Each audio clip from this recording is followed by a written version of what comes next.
Hi friends, నేను మీకు నిజం చెప్పాలని ఇలా ముందుకొచ్చాను. ఏందంటే మీరందరూ ఏమనుకుంటారు, అబ్బా!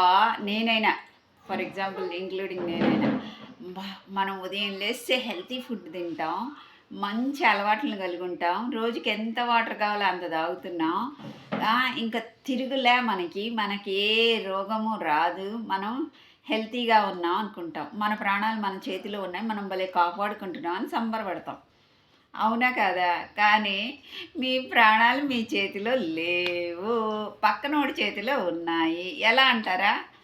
పాలు పోసేవాడు కల్తీ పాలు పోసాడనుకోండి, రాజమహేంద్రవరంలో జరిగినట్టు మీ కిడ్నీలు ఫెయిల్, మీకు వామిటింగ్స్, మోషన్స్ అయ్యి ఇంకేదో జరిగి ఏమవుద్ది? సపా మరణం. ఇంకా లేదు.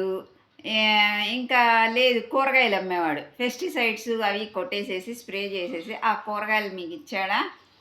అది తిన్నారా? కూరగాయలు పండ్లు మీరు నెమ్మదిగా ఒక్కసారి చావకపోయినా 10 ఏళ్ళకి చచ్చిపోతారు.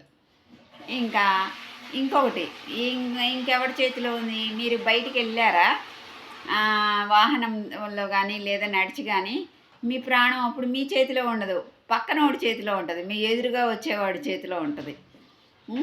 సో ఈ విధంగా లే పోనీ ఇంట్లో ఉన్నారు, సేఫ్గా ఉన్నాం, నా ప్రాణాలు నా చేతిలోనే అనుకున్నారా? అది కూడా లేదు. నీ ఇంట్లో నీతో పాటు ఇంకో నలుగురు ఉంటారు.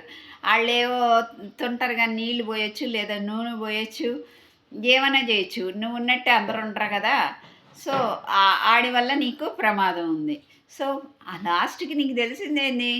నీ ప్రాణం నీ చేతిలో లేదు, పక్కనోడి చేతిలో ఉంది. సో నీ ప్రాణాలకి గ్యారెంటీ ఎప్పుడు లేదు. అవునా కదా? Bye friends.